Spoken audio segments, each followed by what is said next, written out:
안녕하세요. 사연에 빠지다의 DJ 민영입니다. 오늘도 두 가지 사연 준비되어 있는데요. 첫 번째 사연 시작하기 전에 구독과 좋아요 버튼 눌러주시고요. 그럼 오늘의 사연도 함께 시작해 볼게요. 안녕하세요. 저는 이제 초등학교 6학년 된 딸을 키우고 있는 아이 엄마입니다.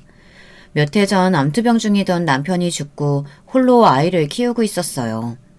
우리 딸한테 아빠를 만들어주려고 정말 친절하고 잘해주는 남자를 만나 재혼을 했는데 이 재혼으로 인해서 제 딸 인생을 망칠 뻔하고 평생을 후회하면서 살 정도로 너무 큰 실수를 할 뻔했어요. 사연을 듣는 여러분들은 제발 좋은 사람 잘 고르고 만나서 저처럼 후회하는 일이 없었으면 하는 마음으로 이 사연을 보내요. 사실 전 재혼 생각이 하나도 없었어요. 전 남편을 정말 사랑했기에 남편이 죽을 때 충격이 너무 컸거든요. 살고 싶은 마음이 하나도 없었는데 우리 딸 수진이가 아니었으면 그냥 전 자살을 했을 거예요. 나만 바라보고 있는 딸 때문에 더 악착같이 돈도 벌고 살아갈 힘을 얻었습니다. 전에는 대기업에서 인정받는 직원이었고 돈도 꽤 많이 벌었어요.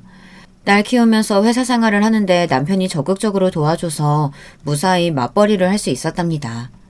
다 남편 덕이었어요. 아이 픽업도 잘해주고 절 위해서 밥도 곧잘 해주었고요. 또 청소며 음식물 쓰레기 버리는 거, 분리수거까지 제가 말하지 않아도 알아서 정말 잘 도와줬었어요. 얘기하니까 또 보고 싶네요. 점점 피곤해하는 날이 늘어가는 것 같았지만 크게 내색하지 않아 나이 들어서 그런가 보다 하고 몸보신할 수 있는 음식도 해주곤 했었는데 생각해보니 그렇게 먹고 자주 탈도 나고 힘들어 했었네요. 전 항상 남편한테 의지했던 게 많았어요. 힘들다는 제 투정에 항상 저를 안아주고 달래주곤 했거든요. 참 다정한 사람이었어요. 근데 언젠가부터 남편이 자주 코피를 흘리고 조금씩 어지러워해 건강검진을 받게 했는데 골수암이라고 하더라고요. 이미 상당히 진행이 됐다고. 이 정도면 본인 스스로도 몸이 안 좋다는 걸 많이 느꼈을 텐데 너무 늦게 왔다고요. 남편한테 물어보니 몸이 안 좋다는 걸 1년 전부터 느끼고 있었다고 해요. 그런데 그냥 몸살 기운이겠지, 나이가 들어서 그렇겠지 하다 점점 겁이 나고 무서워서 차일피일 검사를 미루고 있었대요. 괜찮을 거야, 괜찮겠지 하면서요. 근데 점점 진통제도 듣지 않고 보약을 먹어봐도 아무 효과가 없던 차에 제 등살에 못 이겨 검사를 받았더니 골수암 진단을 받은 거였어요. 담담하게 저를 위로했었지만 사실 남편 스스로 자책도 많이 하고 많이 힘들었던 것 같아요. 골수암 4기인 상태에서 무슨 손을 쓸 수 있었겠어요. 얼마 안 돼요. 남편은 죽었고 저는 제 딸 수진이 때문에 버티고 버텨서 지금까지 올 수 있었던 것 같아요. 제 딸은 몹시 착하고 일찍 철이 들어버려서 저한테 응석을 부리지도 뭘 사달라고 떼를 쓴 적도 없어요. 그냥 다른 또래 아이들처럼 은석바지로 자라주면 좋겠는데 도리어 제가 힘들어 보이면 딸이 와서 저를 꼭 안아주며 힘내라고 저를 달래주곤 했어요. 차라리 딸이 빨리 커버리지 않았으면 항상 제 옆에 있었으면 할 정도로 저도 수진이 때문에 위안을 많이 받았습니다. 저 혼자 딸을 키우면서 회사를 다니려니 정말 너무 힘들었어요.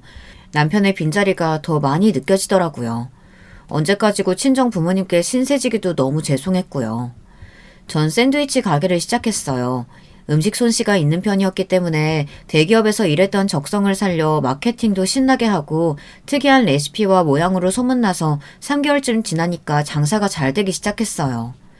시작한 지 3개월 만에 초기 투자 비용보다 더 벌었으니까 어찌 보면 제 운도 그렇게 나쁘지는 않았던 것 같아요.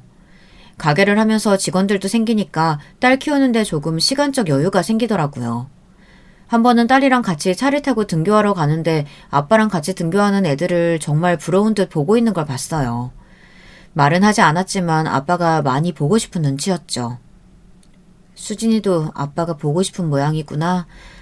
나도 많이 보고 싶어. 아빠가 보고 싶으면 참지 말고 보고 싶다고 얘기해도 돼. 아빠 얘기한다고 해서 엄마 슬퍼하지 않아. 엄마 슬플까봐 아빠 얘기 안 하는 거야? 아빠가 보고 싶지만 아빠 얘기하면 엄마 얼굴이 그늘이 내리는 것 같아서 아빠 얘기하면 할수록 아빠가 더 보고 싶더라고. 난 그런 거 싫어. 엄마가 슬프면 내가 더 슬퍼, 엄마. 혹시 엄마가 재혼했으면 하고 생각해 본 적 있어? 엄마, 난 엄마가 좋아하는 사람 있으면 재혼했으면 좋겠어. 나도 아빠 생기면 좋으니까. 아빠한텐 미안하지만 나는 엄마가 외로운 게 더 싫어. 애가 너무 성숙해져 버린 게 더 마음이 아프더라고요. 친정 부모님도 계속 재혼을 하는 게 좋지 않겠냐고 하시면서 수진이는 우리가 키워주겠다고 하시더군요. 가장 중요한 건 수진이가 한 가족으로 받아들일 수 있는 사람을 찾는 거였어요. 재혼하려고 좀 마음을 먹으니까 갑자기 주변에서 이 사람 저 사람 소개시켜주겠다고 하는 사람들이 나오더라고요. 아이를 좋아하고 친절하고 가정적인 남자를 찾고 싶었어요. 마침 그런 사람을 만나게 돼서 재혼을 했죠. 다른 조건은 크게 중요하지 않았고 딸을 같이 잘 양육할 사람을 찾는 거였어요. 딸이 있다고 하니까 너무 좋아하더라고요. 이상하고 음흉한 이유가 아니라 딸이 있는 걸 반기는 눈치였다고나 해야 하나. 샌드위치 가게를 운영한다고 하니 샌드위치를 진짜 좋아한다고 하더라고요. 시댁 식구들도 만나봤는데 다들 친절하고 좋았어요. 딸아이가 있다고 하니까 귀여운 손주가 생겨 너무 좋다고 하시더라고요. 실제로 수진이를 보여드렸더니 친손주보다 더 귀하고 예뻐해 주셔 마음이 놓였습니다. 내가 복이 있나 보다 하고 다행스럽게만 생각했었는데 바보같이 그런 시커먼 속내들이 있었는진 꿈에도 몰랐던 제가 너무 한심해요. 평소에는 그런 사람들의 검은 속내를 잘 알 수가 없잖아요. 세상에 저는 시동생 때문에 시댁 식구들이 우리를, 수진이를 어떻게 생각하는지 알게 됐어요. 세상에 주변에 전자발찌 찬 사람 보신 적 있으세요? 전 그런 범죄자가 시동생인 줄 알았으면 절대 우리 수진이를 데리고 시댁에 가지 않았을 거예요. 평소에 너무 젠틀하고 우리 수진이를 얼마나 예뻐해주는지 정말 고마웠답니다. 이런 예쁜 조카가 생겨서 너무 기분 좋다고 용돈도 주고 집안 구경, 동네 구경도 시켜줬어요. 너무 친절해서 수진이도 금방 마음의 문을 열었어요. 이제 정말 한 가족이 된 것 같고 내심 속으로 너무 감격이었어요. 근데 너무 섣부른 판단이었더라고요. 꿈에도 생각 못했었는데 새 가족이 생겼으니 가족 사진을 찍자고 하시더라고요. 가족 사진 찍어보신 적 있으세요? 사실 가격이 싼 것도 아니고 몇십만 원씩 드는 돈인데 시댁 식구들이 정말 즐겁게 당연하듯이 사진을 찍자고 하더라고요. 거실에 걸린 가족 사진을 보면서 이제 드디어 수진이한테도 정말 가족을 만들어줬다는 사실에 진짜 뿌듯했어요. 친정 부모님께도 찍은 사진을 보내드렸는데 제대로 가정을 이룬 것 같다며 정말 좋아하셨죠. 정말 아무 문제 없고 평화롭기만 한 일상이었는데 문제가 드러나는데 그렇게 오래 걸리지 않더군요. 가족이 됐으니 자주 모여야 한다면서 일주일에 한 번씩 수진이를 데리고 시댁에 뵈러 갔거든요. 시동생이 자주 방으로 데려가 같이 게임도 하고 공부도 가르쳐주곤 했어요. 시동생이 영어도 잘해서 과외받아도 되겠다 싶을 정도였거든요. 근데 하루는 수진이가 얼굴이 새하얗게 질려서는 저한테 오더라고요. 제 뒤에 숨어서 덜덜 떠는데 느낌이 이상했어요. 애가 땀도 흘리고 엄마 빨리 집에 가요. 빨리요. 계속 이렇게 집에 가자고 보챘어요. 뭔가 무서운 걸 보고 놀란 것처럼 울먹거리고 너무 긴장해 있더니 나중에는 슬슬 열이 나더라고요. 처음엔 뭔가 말하려다가 시동생을 보고 움찍 놀라면서 눈치를 보더니 아프다고 집에 가고 싶다고 하더라고요. 시동생이 갑자기 몸이 안 좋은지 잘 놀고 있다가 그런다며 자기 방에서 쉬게 해도 되겠냐고 하더라고요. 순간 애가 제 옷을 콱 움켜쥐고 덜덜 떨길래 뭔가 잘못됐다는 생각이 들었어요. 집으로 가겠다고 하고 빨리 시댁에서 나왔어요. 남편은 저녁 먹고 오라고 하고 저희끼리 나왔는데 시동생은 수진이가 걱정된다고 하면서 집까지 굳이 데려다 주겠다고 하는 거예요. 괜찮다고 2번이나 거절했는데도 계속 데려다 주려고 하는데 수진이가 너무 불안해하는 것 같아 정말 괜찮다고 하고 빨리 나왔어요. 시동생이 돌아서 가는데 뭔가 동물의 왕국에서 사냥감 놓치고 허무하게 돌아가는 사자 같은 느낌이라고 해야 할까. 뭔가 이상한 생각이 들더라고요.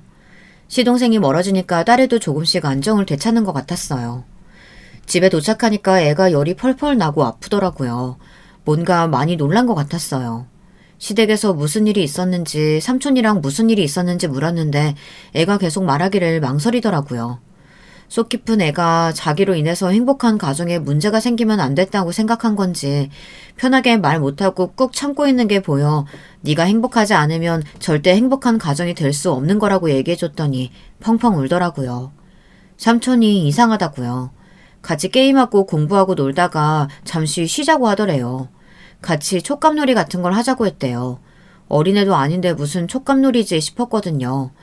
무슨 오일 같은 걸 가져오더니 자기 팔에 바르면서 만져보라고 했다고 하더라고요.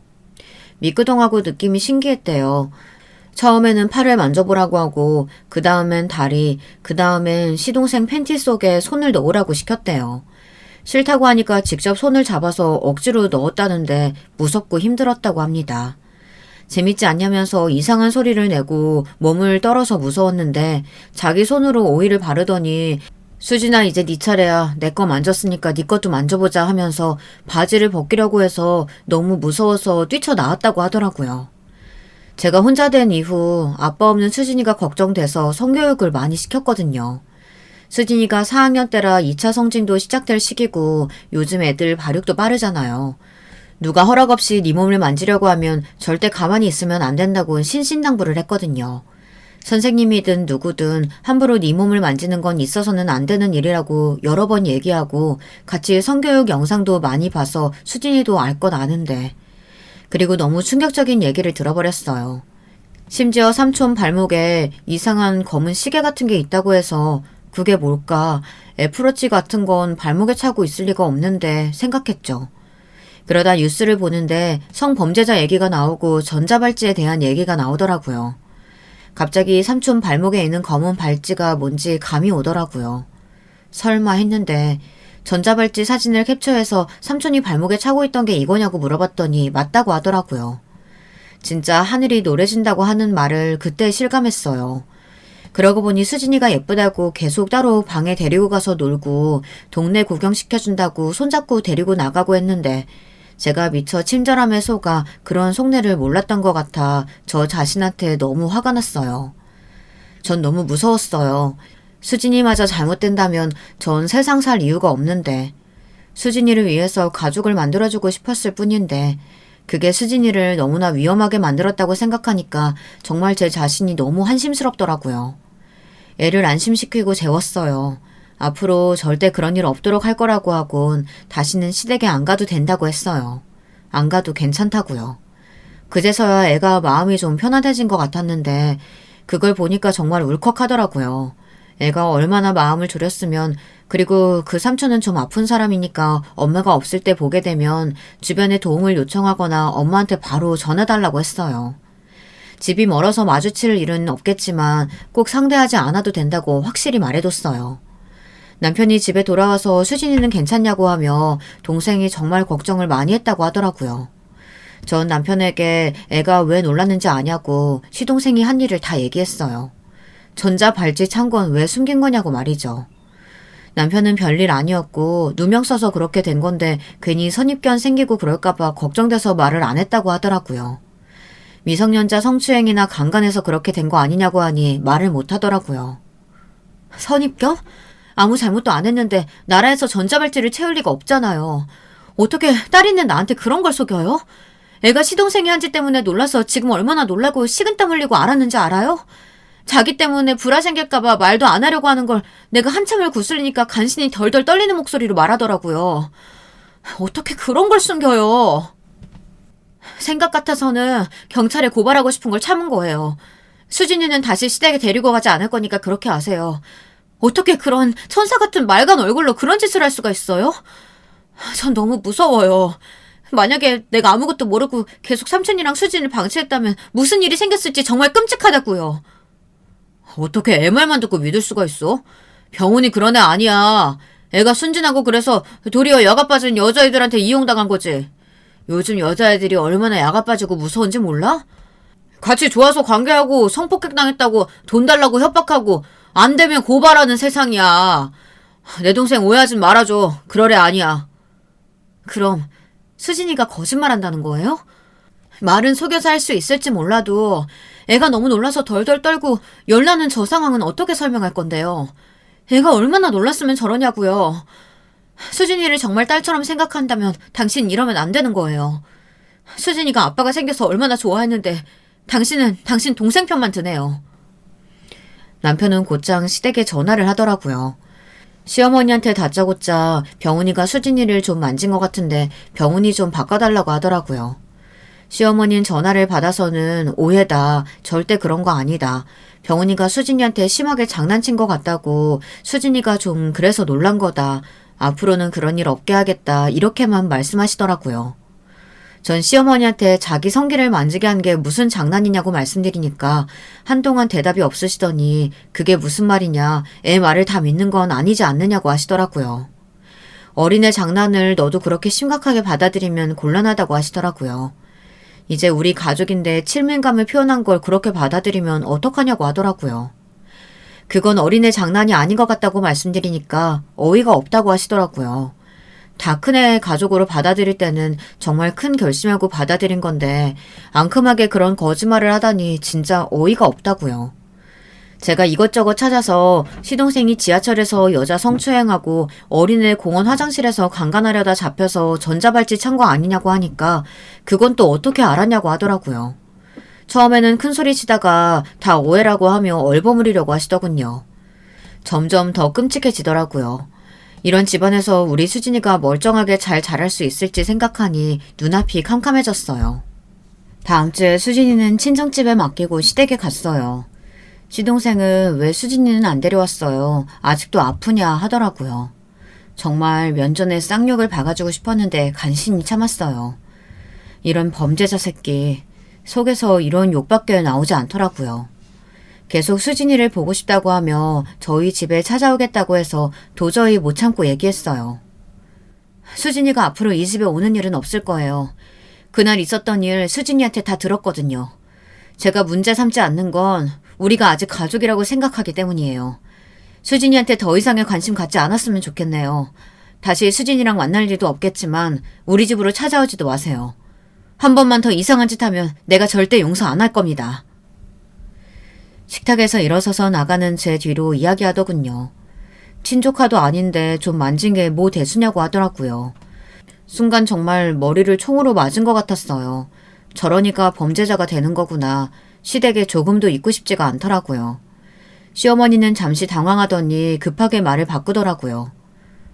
예, 네 형수 놀라는 거 안 보이니? 누가 들으면 짐신인 줄 알겠다.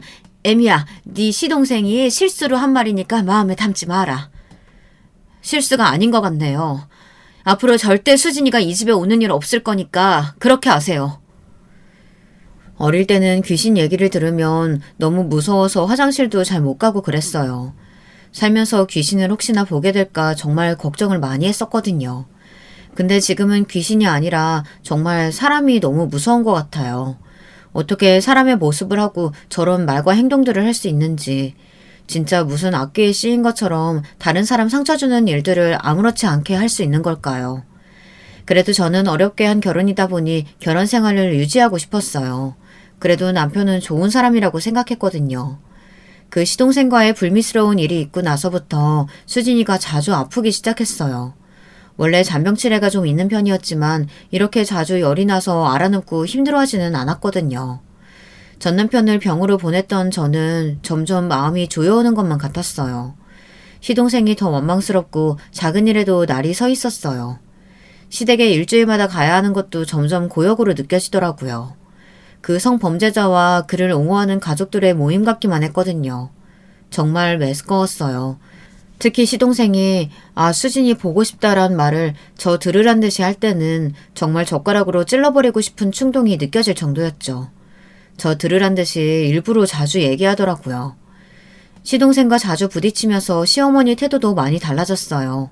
마냥 친절하고 따뜻한 분인 줄 알았는데 그 아들만큼이나 사이코패스 같은 언행을 하기 시작하고 저를 도발하기 시작했어요. 식사하고 같이 다들 앉아서 거실에서 TV를 보다 이혼한 부부 얘기가 나왔거든요. 부인이 바람펴서 남편이 괴로워하는 내용이었는데 너는 이혼할 때 뭐 때문에 했냐? 혹시 바람펴서 이혼한 건 아니지? 너도 꽤나 남자 꼬시고 다녔을 것 같은데 지금 와서 뭐 숨길 거 없잖아. 한번 말해보렴. 네 남편이 너무 목석 같아서 좀 불만이지 않니? 전 남편 아파서 사별했다고 말씀드렸었는데 혹시 안 믿으시는 건가요? 전 누구처럼 거짓말하고 결혼하진 않습니다. 남편 친절하고 저한테 잘해주니까 걱정 마세요. 남편한테 불만은 없습니다. 그럼 뭐 우린 속인 게 있다는 말처럼 들리는구나. 우리가 뭘 속였는데 참나. 전 수진이 챙기러 가야 해서요. 먼저 일어나 보겠습니다. 이렇게 불편한 대화도 자주 오고 가고 시댁에 가는 게 점점 더 싫어지더라고요. 수진이는 점점 시댁에서 그 일을 당하고 간 이후로 체중도 빠지고 입맛도 잃어가는데 그렇지 않아도 속상한 저한테 시댁에 가는 건 고문이나 마찬가지였어요. 그래서 시댁에 가는 걸 아예 빠지게 됐어요. 아이도 신경 쓰이고 저도 그 집에 안 가니까 좀 살겠더라고요. 하루는 가게 일하던 중간에 나와서 수진이를 데리고 집에 들어가려는 찰나에 시동생을 만났어요. 꼭 수진이 학교 마치고 가는 시간을 알고 벼르고 있었던 것 같은 느낌을 지울 수가 없었어요. 정말 끔찍하더군요. 왜 여기까지 와서 기다리고 있었는지. 다시는 오지 않았으면 좋겠다고 하니 알았다고 하고 돌아가는데 수진이를 지그시 쳐다보고 가더라고요. 애는 이미 겁에 질려 있었어요. 도저히 안 되겠다 싶어서 집에서 30분 거리인 친정에 수진이를 맡겼어요. 아무래도 불안하더라고요. 시댁에 가서 가족들 다 있을 때 얘기했어요. 시동생이 수진이 찾아오지 않게 해달라고 말이에요. 시동생은 뭔가 오해가 있어서 그런 것 같아 풀려고 했다고 말했습니다. 오해 풀 생각도 하지 말고 수진이 곁에 절대 오지 말라고 하니 시어머니는 또 난리가 나셨더라고요. 전과가 있어서 네가 그러나 본데 누명 쓴 거라고 한참을 또 얘기하시더라고요. 그런데 그 전과 있는 거 얘기 안 했다고 이렇게 사람 마음을 무시하고 못 살게 구면 어떻게 하냐고 하시더라고요. 어머니, 시동생이 촉감놀이 하자고 하면서 자기 몸에 오일 발라서 몸 이곳저곳 만지게 하고 자기 성기도 주무르게 만든 것도 모자라서 수진이 성기도 만지려고 했는데 그것도 알고 얘기하시는 건가요? 뭐? 성기를 만지려고 했다고? 설마 그렇게 애쓰려고 장난 좀 친 걸 가지고 수진이가 거짓말한 거 아니냐? 우리 착한 아들이 그럴 리가 없다. 만지게 하고 신음소리까지 내는 통에 수진이가 그때 놀라서 한참을 떨었어요.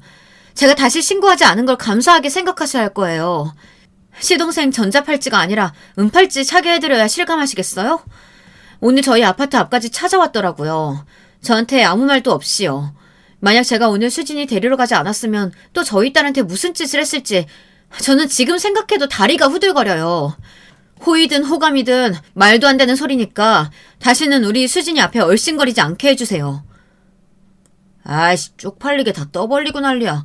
피도 안 섞인 조카가 생겼다고 해서 좀 귀여워해주려고 했더니 진짜 개 까탈스럽게 구네. 진짜 왜 이렇게 팍팍하게 굴어? 어? 너도 그만해 임마. 장난이 너무 심하잖아. 애도 놀라고 지금 애엄마도 놀라서 예민한데 네가 계속 그렇게 장난치면 상황만 더 악화돼. 형수한테 그런 장난치지 마. 지금 장난이라고 했니? 라고 더 따지고 싶었지만 친정에서 전화가 왔어요. 아무래도 수진이 몸 상태가 좋지 않은 것 같으니 같이 병원에 좀 가보자고요. 열도 계속 나는데 코피까지 나고 계속 먹은 것도 토했다고 하더라고요. 저는 말도 없이 급하게 시댁을 나섰어요. 아빠는 링거라도 맞추자고 하셔 병원 응급실에 같이 갔습니다. 애는 힘이 하나도 없이 축 늘어져 있는데 눈물만 나더라고요. 아이를 위해서 재혼까지 했는데 내가 혹시 나를 위해서 재혼한 건가 하고 뭔가 한참 잘못돼도 잘못된 것 같다는 생각이 들더라고요. 소변 검사했는데 아무래도 이상하다고 하며 정밀 검사를 해봐야 할 것 같다고 하더군요. 간단한 검사일 줄 알았는데 전혀 간단하지가 않았어요. 다음날 의사가 불러 가보니 가족력을 물어보더라고요. 전 남편이 골수암으로 사망했다고 하니까 안타깝지만 소아암에 걸린 것 같다고 하며 정확하게 말하자면 림프성 백혈병이라고 보시면 된다고 하더라고요. 이게 대체 무슨 일인지 정말 정신을 차리기가 힘들더라고요.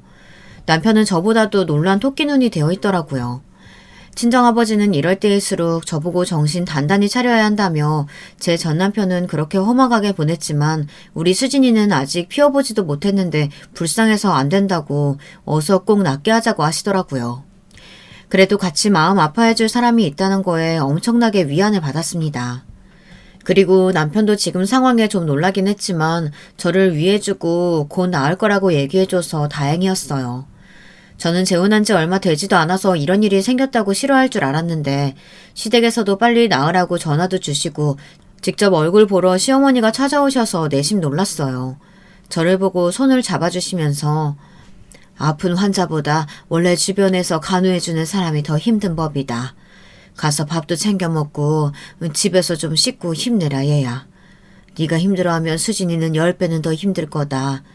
저 작은 몸으로 병마랑 싸워서 이기려면 네가 밝게 마음먹고 악착같이 간호한 수밖에 없어.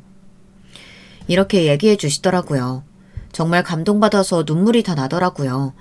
저는 좀 쉬라고 집에 보내고 남편이랑 당신이 직접 지켜보겠다고 하셔서 안심이 돼서 집에서 좀 쉬고 있었어요. 근데 친정아버지가 전화 오셔서 지금 어디냐고 소리를 치더라고요. 평소야 알던 목소리가 아니었어요. 아무리 큰일이 있어도 그렇게 고래고래 고함치실 분이 아니신데 전 너무 놀랐습니다. 남편이랑 시어머니가 수진이 좀 봐주겠다고 하셔서 잠시 집에 들러서 쉬고 있다고 말씀드렸더니 당장 집으로 오겠다고 하시더라고요. 집에 온 아버지는 떨리는 목소리로 얘기하셨어요. 네 남편이랑 시엄마라는 사람 이상한 적 없었냐고요.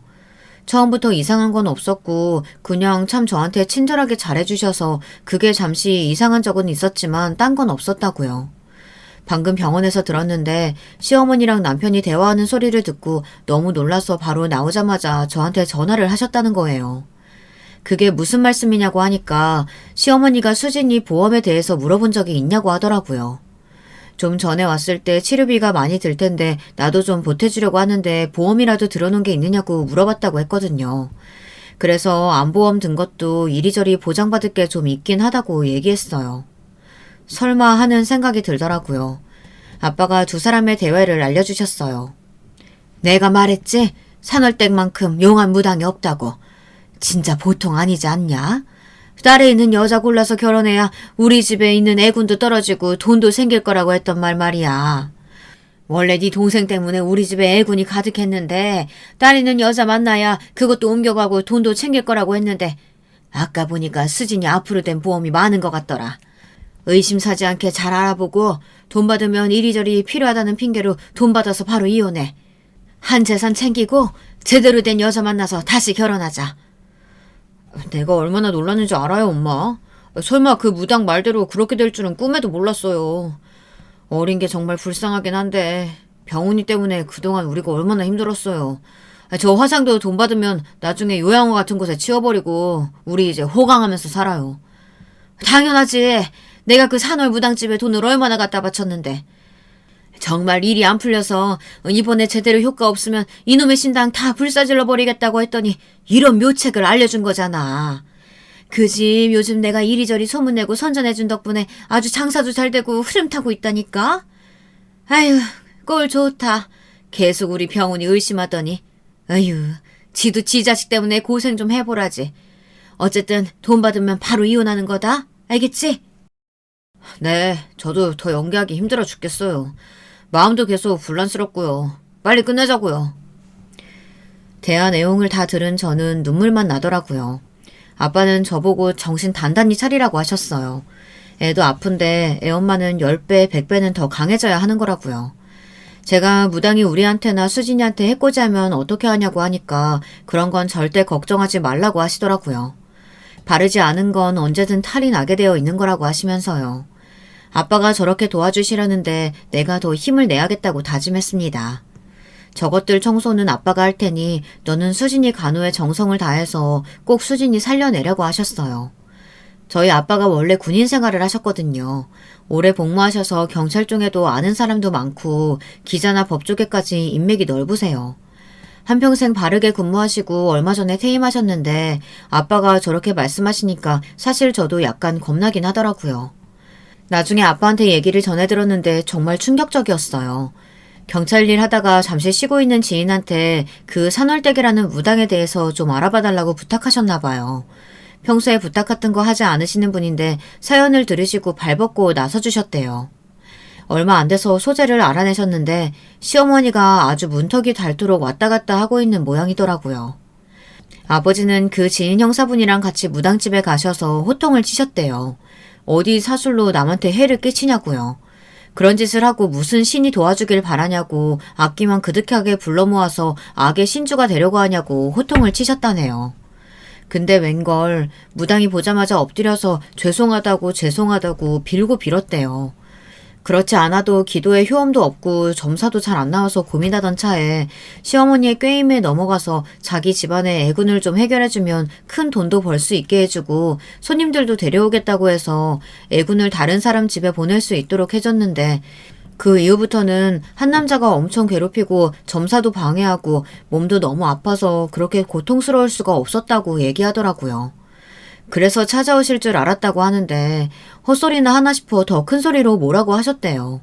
제발 살려달라고 하면서 오신 김에 저 남자분도 제발 좀 데려가 달라고 하더래요. 후배랑 같이 갈 거라고 했더니 허공을 가리키면서 저 환자복 입은 남자분이요. 아저씨 사위라는데요? 자살해서 돌아가셨고 딸이랑 부인이 너무 걱정돼서 못 가고 계신데요. 아파서 힘들어서 자살해서 죽었대요. 같이 있는데 너무 힘들어요. 좀 데려가 주세요. 그 말을 듣고 한참을 울었어요. 남편은 사실 암투병하다 너무 고통스러워서 병원에서 자살을 했어요. 고통도 고통이었는데 가족들이 자기 때문에 긴 시간 힘들어하다가 고통받을까봐 병원에서 사고가 난 척 위장했었는데 나중에 저한테 보내온 문자를 보니 사망보험금 받을 수 있게 다들 그냥 암투병하다가 사고 나서 죽은 걸로 알게끔 해놨더라고요. 보험회사에서조차도 의심하지 못하도록 정말 모든 게 치밀했어요. 차마 그 방법은 다른 사람한테는 알릴 수가 없었어요. 여기에도 대충 말하는 걸 이해해 주세요. 충격으로 정말 힘들었지만 주변 누구에게도 알리지 못하고 오로지 수진이 때문에 살았네요. 아빠한테도 그때서야 전 남편이 자살했다고 얘기해줬고요. 아빠도 듣고 정말 마음 아파하셨습니다. 전 남편이 우리 곁에 있다면 듣고 있겠지 하며 우리 수진이 좀 아프지 않게 해달라고 마음속으로 계속 빌었어요. 여보, 내가 정말 못 볼 걸 보여줬다. 그치? 수진이 더 외롭게 아빠 만들어주려는 마음밖에 없었는데 난 왜 이렇게 사람 보는 눈이 없을까? 정말 미안해 여보. 우리 때문에 걱정돼서 못 가는 거라면 우리 수진이 아프지 않게 해주고 가. 당신한테 이러는 거 참 미안하지만 수진이마저 아파서 가버리면 나는 정말 못 살 것 같아. 어떻게든 좀 도와줘요. 아빠는 아는 지인분이랑 한참 상의를 하시더라고요. 다른 사람들이 들으면 아연실색한 내용들이었지만 아빠는 정말 열정적으로 참교육할 계획을 세우셨어요. 내 가족을 건드리면 신이고 사람이고 절대 용서할 수 없다고 하시면서요. 얼마 후에 병원에 있는데 시동생이 체포됐다는 소식이 들렸습니다. 인터넷에도 기사가 실렸더라고요. 전자발찌를 차고 있는 남자를 밀착 취재하는 내용이었는데 그게 시동생이었던 거죠. 지하철을 타고 다니면서 일부러 교복 입은 학생들 뒤에 서서 몸을 더듬고 치마 아래도 사진도 찍고 어른들한테는 절대 그런 짓 하지 않고 어리고 약한 학생들한테 그런 짓을 한다는 게 더 소름 끼치는 것 같아요. 잡힌 시동생의 휴대폰을 조사하니까 성추행하고 강간했던 동영상까지 많이 저장되어 있었고 심지어 몇몇 애들은 협박하면서 돈도 조금씩 뜯어내고 있었더라고요. 그리고 찍은 동영상들을 돈 받고 인터넷 사이트에 올리기도 하고요. 악질 중에 악질인데 우리 수진이가 저런 일을 당했을지도 모른다고 생각하니 정말 생각만 해도 끔찍했어요. 또 기자는 시동생 인터뷰를 해서 조카도 성추행하셨다고 하는데 사실이냐고 물어보더라고요. 아니, 피도 하나 안 섞인 애가 뭐가 조카야. 내 근육이 얼마나 괜찮은지 이리저리 만져보라고 한 거밖에 없어요. 그게 무슨 성추행이야. 오일 발라서 성기도 만지게 하시고 신음소리도 내셨다고 하던데요. 조카가 많이 놀랐다고 하던데 미성년자인 조카를 통해서 성적 만족을 얻으려고 하신 건 너무하신 거 아닐까요? 범법행위이신 거 모르십니까? 자세히도 들으셨네. 오래간만에 누가 만져주고 그럼 기분 좋아서 소리도 좀 낼 수 있고 그러는 거 아니에요? 제가 걔한테 직접적으로 뭐 한 게 없는데 그게 죄가 되나요? 피도 하나 안 섞인 사이에? 그럼 본인도 또 오일 바르시고 조카 성기도 만지려고 하셨다는데 그건 뭡니까? 걘 내 진짜 조카 아니라고요. 한 번쯤 그런 생각해보지 않나요? 남자라면? 기자는 시어머니랑 남편 인터뷰도 했더라고요. 그분들은 당연히 또 자기 아들을 옹호하고 그럴 리가 없다고 하더라고요. 얼굴이 모자이크로 가려져 있었지만 동네 사람들이랑 주변 지인들은 세 사람을 다 알아봤다고 하더라고요. 인터넷에는 3명의 신상이 다 박제가 됐어요. 묻힐만 하면 사람들이 다시 올려주고 주변에 이런 어른이 있으면 정말 조심해야 한다고 애들한테 더 강력한 성교육, 옳지 않은 행위를 거부할 수 있는 교육을 해줘야 한다고 사회 전반적인 변화가 필요하다고 곳곳에서 여러 움직임들이 생겨나더라고요. 그리고 2차로 아빠는 좀 약하다고 생각하셨나 봐요. 시어머니랑 남편이 대화했던 것까지 다 녹음을 하셨더라고요. 저는 그건 모르고 있다 녹음 파일을 인터넷에 올린 것에 정말 깜짝 놀랐어요. 아빠가 정말 제대로 복수할 생각이셨구나, 대단하시다 하고 감탄만 했네요. 지금 사는 동네에서는 시어머니랑 남편이 길에 다니기만 해도 욕하고 손가락질하는 사람들이 많아 편하게 밥도 사 먹을 수 없다고 하더라고요. 심지어 알아본 사람들은 당신들한테 음식 안 판다고 짐승들한테 줄 밥이 어디 있냐고 쫓겨났다고 하더라고요. 결국 시동생은 징역살로 들어갔어요. 외국은 그런 사람들이 징역살로 들어가면 자기들이 했던 방법 그대로 참교육을 당한다던데 더 비참하게 오래 살았음 하네요. 저는 시댁보다 먼저 선수 쳐서 이혼했어요. 사회적으로 범법자인 시동생의 존재를 미리 알리지 않았고 그 시동생을 통해서 딸이 성추행 당했는데도 시치미만 떼고 보험금까지 노리고 이혼하려고 했던 증거가 있었기 때문이죠. 독하게 위자료도 받아내고 헤어졌어요. 무당통에서 애군을 저한테 보내라고 하셨다면서요. 그 애군은 그대로 다 돌려드릴게요. 남의 눈에 눈물 나게 하면 자기 눈에는 피눈물 난다고 들었죠. 왜 우리 딸 목숨을 담보로 당신들이 이득을 취하려고 하는지 모르겠네요. 내가 그렇게 쉽게 속아 넘어갈 줄 알았나 봐요. 설사 우리 딸이 죽었다 할지라도 그 돈은 사회에 환원할지언정 당신들 배불리는 데는 절대 쓸 수 없지. 어때요? 세상 곳곳에 당신들 얼굴도 팔리고 신상도 다 팔린 기분이. 그 시커먼 속내가 세상 곳곳에 다 알려졌는데 기분이 어떤지 소감 좀 말해주세요. 결국 알려져서 당신도 회사에서 해고당했다면서요. 어디 시골이나 외국에 가지 않으면 당신들이 이제 한국에서 살기 힘들걸? 잘 살아봐요 어디. 평생 결혼도 못하고 당신 어머니나 모시면서 외롭고 지독하게 잘 살아보라고.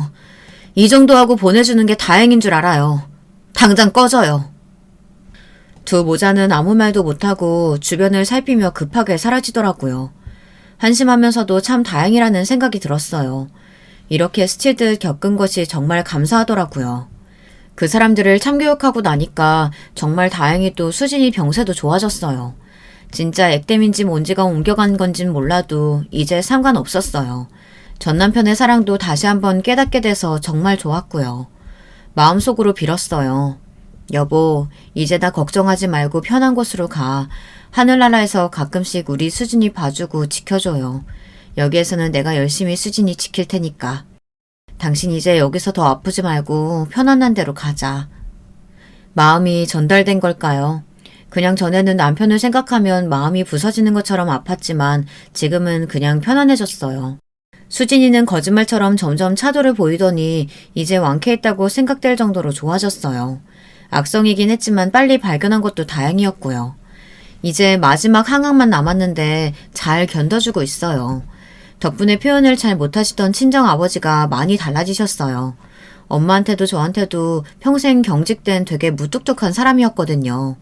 아빠가 어렵고 무서워서 자주 외식이나 같이 여행을 다녀본 적이 거의 없었어요. 근데 다 같이 수진이 싹 나으면 먼저 국내 여행부터 같이 가자고 계획부터 짜고 계시더라고요. 수진이는 예전보다 더 철들고 더 밝아졌어요. 그런 끔찍한 경험을 한 것에 대해서 제가 사과를 했어요. 지켜주지 못한 것에 대해서요. 수진이는 덤덤하게 얘기하더라고요. 엄마, 그때는 좀 무서웠는데 이젠 아무렇지도 않아요. 그 아저씨 그리고 감옥 갔다면서요. 아주 꼬숩다. 죄 지으면 역시 벌을 받는구나. 앞으로 그런 아저씨 보면 혼내주게 나 운동 배울래요. 합기도 태권도 다요.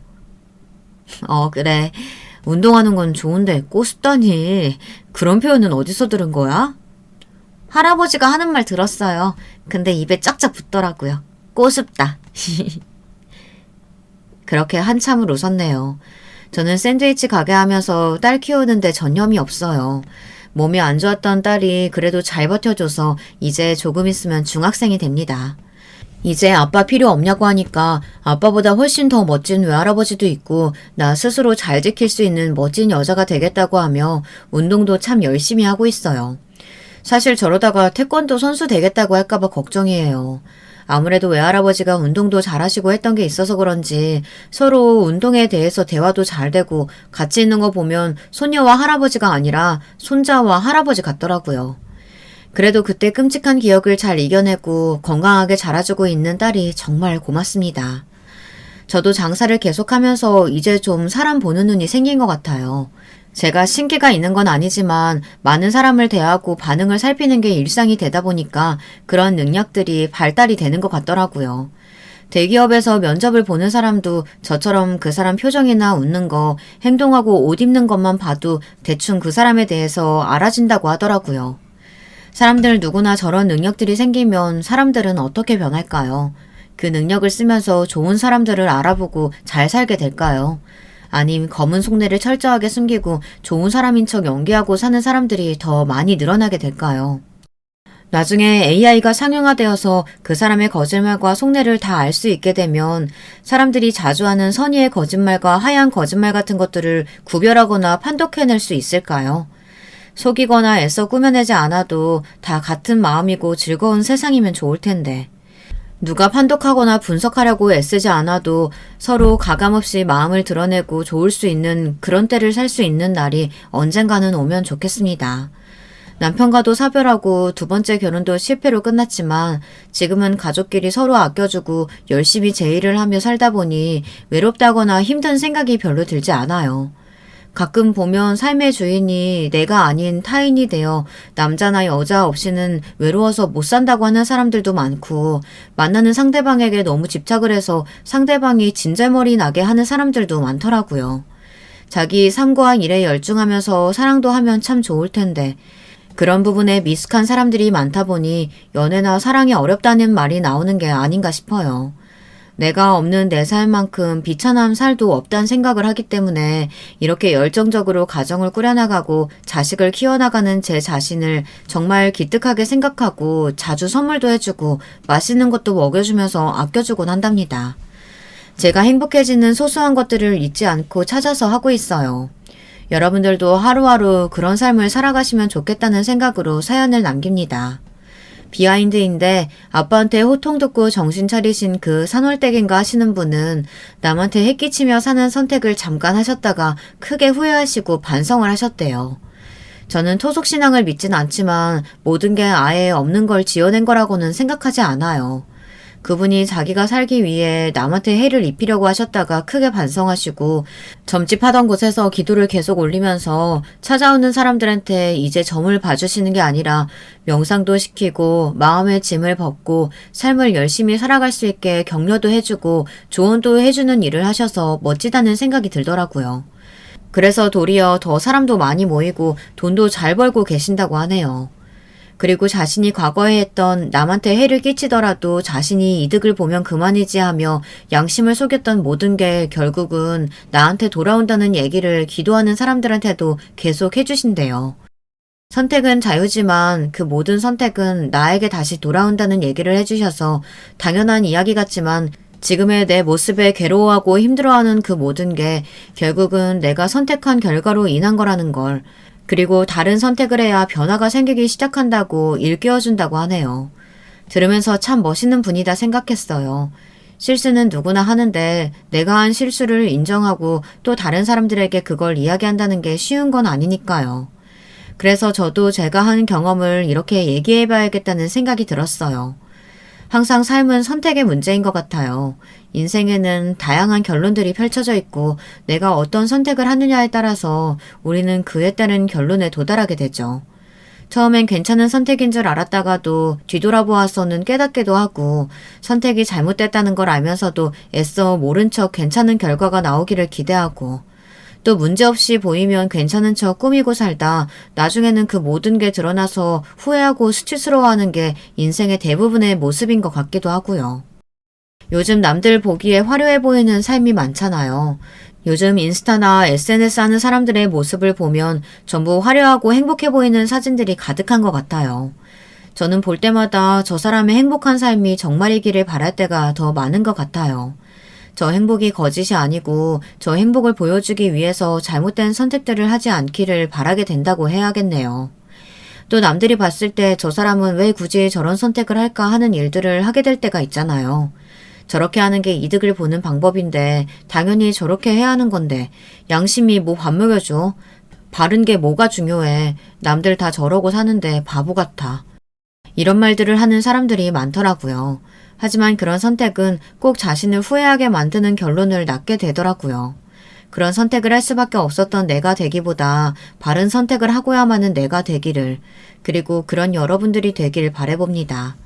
그때 내가 옳은 선택을 했기 때문에 이렇게 돼버렸어가 아니라 그 수많은 옳은 선택들을 했었기에 지금 후회하지 않는 삶을 사는 내가 될 수 있었다는 그런 인생을 사시기 바랍니다. 남편이 있어야만 아이를 행복하게 해주고 외롭지 않게 해줄 수 있다는 생각에 마음에도 없는 재혼을 했던 저. 새로운 가족이 생긴다고 해서 외로움이 채워지거나 행복해지는 건 아니었는데 저런 잘못된 선택으로 평생 후회만 하다 살 뻔했던 저였네요.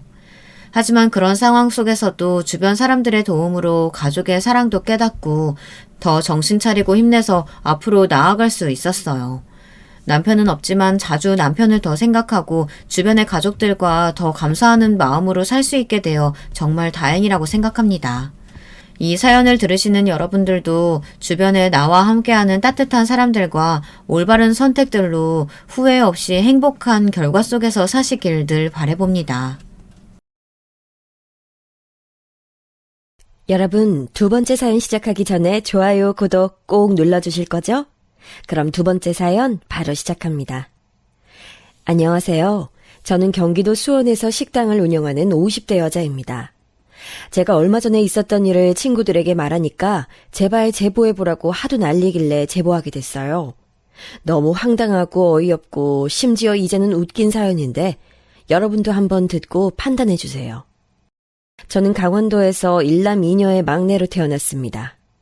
언니, 오빠와 나이 차이도 꽤 나서 집안에서 막둥이로 예쁨만 받으면서 자랐어요.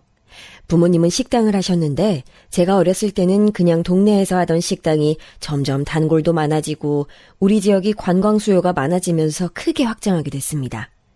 그래서 제가 고등학생일 때는 3층으로 이루어진 아주 큰 식당이 됐고 오빠와 언니는 학교를 졸업하고 식당에서 일했어요.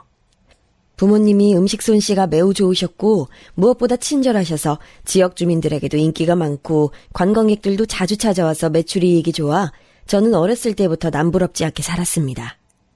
어렸을 때부터 성격이 매우 활발하던 저는 학교에서도 교우 관계가 아주 좋았고 선생님들에게 인기도 많았는데 언제 중학생 때는 제 생일이라고 무작정 반 아이들과 담임 선생님을 우리 가게로 데려간 적도 있어요. 엄마는 제가 무작정 찾아갔기 때문에 당황하셨을 텐데 오히려 막내딸이 친구와 선생님을 데려왔다고 환대하며 음식들을 공짜로 내어주시기도 했습니다. 담임 선생님이 되게 젊으신 초임 여자 선생님이었는데 안절부절 못하니까 엄마는 오히려 환영한다고 선생님에겐 따로 음식까지 싸주셨죠. 이러니까 저는 친구들에게 인기가 아주 많았고 동네에선 우리 집을 모르는 사람이 없었습니다. 동네가 도시가 아니니까 아무래도 인구가 적어서 사람들이 서로 다 아는 사이였는데 저는 특히 친하게 지내던 무리가 있었어요. 여자들로 이뤄진 무리고 총 6명인데 초등학교부터 고등학교까지 쭉 같은 학교에 다녀서 단순히 친구 관계를 넘어서 가족처럼 느껴지던 친구들입니다. 6명이 하도 친하게 몰려다니니까 어른들은 우리 보고 육공주라고 부르기도 하셨을 정도로 동네에서 똘똘 뭉쳐다녔어요. 그중 은경이라는 친구는 집안 형편이 안 좋았는데 아버지가 초등학교 때 바람이 나서 집을 나가서 어머니가 매우 힘들어하셨거든요. 남편이 바람나서 집 나가서 다른 살림을 차린 것도 힘든데 혼자 은경이와 동생 은진이를 키워야 하니 얼마나 힘드셨겠어요. 평생을 집에서 살림하던 분이라 어디 제대로 취업할 것도 없었고 동네가 도시도 아니니까 일자리가 많지도 않았죠. 그래서 그 사정을 아신 우리 부모님이 가게로 은경이 어머님을 불러서 직원으로 써주셨습니다. 또 무리 중 희경이라는 친구의 언니가 서울대를 다녀서 방학마다 우리 공부도 무료로 봐주고 서로 가족들끼리 친밀한 관계를 유지하고 돕고 살았어요. 명절 때는 시간 되면 우리 집으로 다 모여서 식당에서 크게 놀기도 하고 즐거운 학창시절을 보냈습니다. 그리고 저는 고등학교를 졸업하고 대학에 가지 않고 식당에서 일하려고 했는데 언니와 오빠가 무조건 대학을 가라고 하더라고요. 식당 돕는 것은 본인들이 할 테니 저보고는 대학에 진학해서 공부하라고 했는데 저는 좀 당황했습니다. 이럴 거면 미리 공부하라고 말을 했어야지 갑자기 대학 원서 쓸 때가 되니 대학에 가라는 거예요. 저는 안타깝게도 공부머리가 있지 않아서 고등학생 때도 펑펑 놀기 바빴거든요.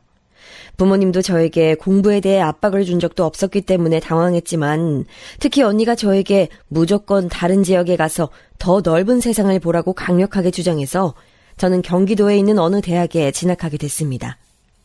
어떻게 보면 떠밀려서 가게 된 건데 대학 생활이 생각보다 훨씬 재밌어서 저는 언니에게 고마운 마음이 들었어요. 학교 앞에서 자취하며 친구들하고 노는데 그게 얼마나 재미있던지 공부는 안 하고 놀기만 했던 기억이 나요. 방학 때는 고향으로 가서 친구들도 만나고 식당 일도 도우며 살았는데 학창시절 무리는 그 지역에서 계속 사는 친구들이 많았습니다. 그중 하나는 고등학교 때 만나던 남자친구와 아기를 가져서 졸업하고 바로 결혼해서 사는 친구도 있었어요. 제가 식당에 나오면 엄마는 뭘 돕냐고 가서 놀라고 하셨는데 저는 성격 자체가 활발하고 또 가족들이 저에겐 힘든 일을 안 시켰기 때문에 괜찮았습니다. 그러다 어느 날 제가 여름방학에 고향에 가서 식당에서 일을 도우며 어떤 혼자 온 남자의 주문을 받게 됐어요. 여행 오셨어요? 혼자 오신 것 같아서요. 예, 원래 친구랑 오기로 했는데 친구가 갑자기 급한 일이 생겨서 혼자 오게 됐어요. 그러셨구나. 혹시 어디 갈 예정이세요? 제가 여기 토박이라 잘 알아요. 저는 원래 손님들하고 얘기하는 것을 좋아해서 먼저 말을 거는 경우가 많아 저를 보러 오는 단골 손님도 많았는데 이날도 그래서 무작정 말을 했더니 그분도 되게 잘 받아주시더라고요. 그래서 혼자 왔겠다, 식당에 사람도 없겠다, 앞에 앉아서 대화하는데 얘기가 굉장히 잘 통했습니다. 얼굴도 잘생겼는데 대화까지 잘 되니까 전 너무 좋아서 같이 여행하자고 했어요. 지금 생각해보면 미친 짓 같은데 그때는 저도 어려서 가능했던 일 같습니다. 그렇게 종일 여행하게 됐는데 진짜 놀랐던 점이 있었어요. 바로 그 남자와 제가 같은 학교에 다닌다는 사실이었습니다. 그 소리를 듣고 너무 놀라서 길을 걷다 소리를 지를 정도였는데 전공은 달라서 단과대가 달랐지만 그래도 같은 학교에 다닌다니까 저는 그게 뭐라고 그렇게 기쁘더라고요. 그 인연으로 저는 개강하고 학교에 가서도 그 남자, 이름은 준혁이고 저와 동갑이었어요. 자주 만나게 되었고 그대로 준혁이는 저의 첫 남자친구가 됐습니다. 그 뒤로는 남들이 연애하던 것처럼 매우 평범하게 연애했는데 시험 기간엔 같이 도서관에서 공부도 하고 맛있는 것도 먹으러 다니고 시간 나면 서울로 여행도 가고 하면서 즐겁게 지냈어요. 중간에 준혁이가 군대에 가야 해서 저는 그것도 다 기다려줬고 제가 먼저 취업해서도 계속 사귀었습니다. 제 전공은 그냥 어문 계열이었는데 사실 저는 취업하는 게 별로 내키지 않아서 자취방이랑 가까웠던 중소기업에 취업하게 됐어요. 그래야 준혁이도 자주 볼 수 있었고 또 서울을 막연히 두려워서 최대한 변하지 않는 환경을 원했기 때문에 그렇게 결정했습니다. 그리고 제가 먼저 취업했으니까 아무래도 학생인 준혁이보단 돈이 많아서 데이트 비용도 다 제가 내면서 연애했어요. 준혁이와 사귀면서 알게 된 사실은 준혁이가 생각보다 집안 사정이 좋지 않다는 점이었는데 학비도 본인이 내야 해서 방학 때는 공사장에 가서 일하면서 비용을 보태기도 했습니다. 그걸 아니까 최대한 데이트 비용은 제가 다 내려고 했었죠. 집에서 넉넉하게 용돈을 보내주었기 때문에 취업 전에도 저는 항상 돈이 부족한 적은 없었기 때문에 가능했습니다. 하지만 문제가 있었는데 바로 제 직장이었어요. 사무직으로 일했었는데 활발하고 움직이는 것을 좋아하던 저에게는 너무 맞지 않아서 다니는 게 너무나도 힘들었습니다. 종일 앉아서 머리에 들어오지도 않는 서류들을 보고 상사들의 비위를 맞추는 현실이 힘들어서 나중에는 사무실에 들어가지 않고 복도를 서성이기도 했어요. 물론 직장 생활이 쉬운 게 어디 있겠어요. 돈 버는 건 다 힘든 일이고 즐겁지 않다는 것을 알지만 제 성향과 사무직은 상극이라는 것을 알게 됐습니다. 이 고민을 가족들에게 얘기했더니 처음엔 직장 생활이 다 그렇다고 하며 저를 설득했지만 제가 시간이 지나도 너무 힘들어하니 나중엔 고향으로 오라고 했습니다. 그런데 저는 그 당시 남자친구를 너무 좋아해서 고향으로 가긴 싫어서 억지로 직장 생활을 이어갔어요. 하루하루가 너무 힘들고 평생을 이렇게 살아야 하나 힘들어하니 갑자기 엄마가 저에게 말을 꺼냈습니다. 안 그래도 가게가 잘 돼서 분점을 내려고 하는데 저보고 운영해보는 게 어떠냐는 말이었어요. 언니와 둘이 경기도에서 자리를 잡으라고 하더라고요. 저는 싫을 이유가 없었기 때문에 언니와 함께 대학을 나온 수원에서 같이 가게 분점을 열어 운영하게 됐습니다. 회사에 가서 사표를 내고 우리 가게에 가서 종일 일을 배우고 언니와 같이 여기저기 돌아다니면서 잘해보자고 다짐했었죠. 그렇게 가게를 열게 됐는데 확실히 유명한 가게의 분점이고 우리가 사장님의 딸들이라니까 다들 믿고 와주셨고 특히 여행 가서 먹었는데 이제 집 근처에서 먹을 수 있다고 좋아한 분들도 많았습니다. 부모님의 식당 운영 방식인 친절함과 청결함을 유지하려고 너무나도 노력했고 그게 손님들도 느껴지셨는지 가게는 생각보다 더 잘 됐어요. 남자친구는 졸업하고 직장에 취업했는데 거리가 멀지 않아 서로 학생 때보다 더 자주 만났죠. 그러다 언니가 소개로 형부를 만나 결혼했는데 형부의 직장이 서울이라 언니도 서울로 가게 됐고 자연스럽게 제가 식당의 사장님이 됐습니다. 언니가 없으니까 더 정신 차리고 일하려고 노력했고 저는 사무직보다 자영업이 잘 맞았는지 가게 매출도 좋았어요. 남친도 우리 가게로 와서 저를 많이 도와줬고 고향에서 부모님이 오셔서 봤을 때도 제가 운영을 잘하고 있다고 마음에 들어 하셨죠. 그렇게 3년 정도 지나고 식당도 자리 잡게 돼서 저는 남자친구에게 결혼하자고 제안했습니다. 남자친구네 집안 사정이 좋지 않다는 것은 저도 알고 있었지만 그때는 제가 어디 가서 이런 남자를 만나지 못할 거란 생각이 강했어요. 남자친구는 본인 집이 돈이 없다는 걸 알고 있었고 그것 때문에 저에게 결혼하잔 말을 못하는 것 같아서 제가 먼저 말을 꺼냈어요. 제가 결혼하자고 하니 남자친구는 너무 놀라면서 그래도 되냐고 묻더라고요. 저는 어차피 우리 집이 잘 살고 나도 능력 있는데 굳이 남자친구까지 잘나지 않아도 된다고 생각했고 연애할 때 다른 여자한테 눈 돌리지 않고 한결같은 모습이 참 마음에 들었습니다. 남자친구와 고향에 가서 인사했더니 부모님도 서글서글한 남자친구를 마음에 들어 하셨어요. 언니와 오빠도 남자친구를 마음에 들어 했고 저는 다행이라고 생각했죠. 그런데 남자친구네 집을 처음 방문했던 날 저는 너무 깜짝 놀랐습니다. 집안 사정이 안 좋다는 것은 이미 알고 있었지만 이 정도로 안 좋을 줄은 몰랐거든요. 그래도 티를 내면 안 되니까 최대한 웃으면서 들어갔는데 집은 반지하였고 어머니는 아프셔서 누워 계셨습니다. 남자친구에겐 남동생도 한 명 있었는데 나이 차이가 꽤 나서 그때 당시 고등학생이었어요. 우리 집에선 남친이 온다고 부모님이 음식도 바리바리 준비하시고 환대했는데 남친 집은 제가 갔는데 아무것도 준비되어 있지 않았습니다. 어머님이 아프셔서 누워 계시고 아버지는 일하러 가셨다 방금 퇴근했다고 미안하다 했는데 사실 이해는 했지만 기분이 좋지는 않았어요. 그래도 웃으며 인사드리니 아버님은 대놓고 저에게 결혼해도 집을 못 해주는데 어떡하냐고 하더라고요. 저는 그냥 웃으며 대답하지 않았고 그렇게 그날 집으로 돌아갔는데 많은 생각이 들었습니다. 엄마와 아빠는 남자친구네가 사정이 안 좋은 것은 알고 있었지만 제가 자세히 설명한 적이 없어서 이번에 인사 갔다 온 후기를 궁금해하셨어요. 그런데 저는 부모님에게 자세하게 알리기도 전에 이미 마음속으로 결혼이 조금 꺼려졌습니다. 하는 수 없이 친언니에게 연락해서 사정을 말했더니 언니는 정말 놀라면서 결혼하면 안 된다고 하더라고요. 언니는 형부가 잘 사는 집이라 여유 있게 살고 있었는데 본인의 친구들이나 주변 지인들을 보면 가난한 집에 시집가서 잘 사는 경우를 보지 못했다고 저에게 기겁하며 말렸습니다. 저도 친구들이 많아 여기저기 물어봤는데 다들 하나같이 도대체 왜 제가 저런 집에 시집가는지 이해하지 못하더라고요. 남친과 결혼하면 남친 집까지 제가 책임져야 할 수도 있다며 절대 남의 집 기둥 빼오는 것은 아니라고 하며 반대했어요. 제가 그렇게 고민하던 사이 남자친구도 그걸 눈치챘는지 저에게 어느 날 진지하게 말했습니다. 자기가 돈도 없고 사정도 좋지 않지만 다른 여자와 바람이 나거나 도박이나 유흥에 빠지지도 않을 것이며 성실하게 살 자신이 있다고 하더라고요. 웃기게도 저 말을 들으니까 남자친구와 했던 연애 기간이 머릿속에 스쳐 지나갔는데 진짜 남친은 저와 사귀며 여자 문제로 한 번도 힘들게 한 적이 없던 게 생각났습니다.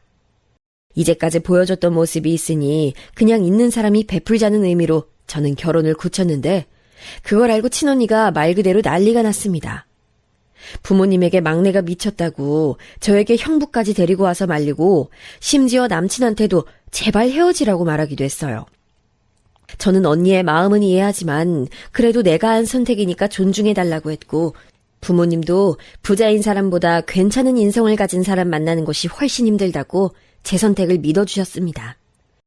상견례도 하고 집도 우리 부모님이 구해주셔서 가게 옆에 얻게 됐고 결혼식까지 아무 문제 없이 진행됐어요.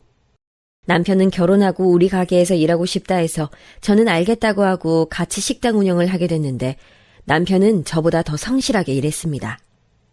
부모님이 항상 친절을 강조하셨는데 남편은 오는 손님마다 어찌나 친절하게 대하던지 제가 혼자 사장일 때보다 훨씬 단골들도 많아졌어요.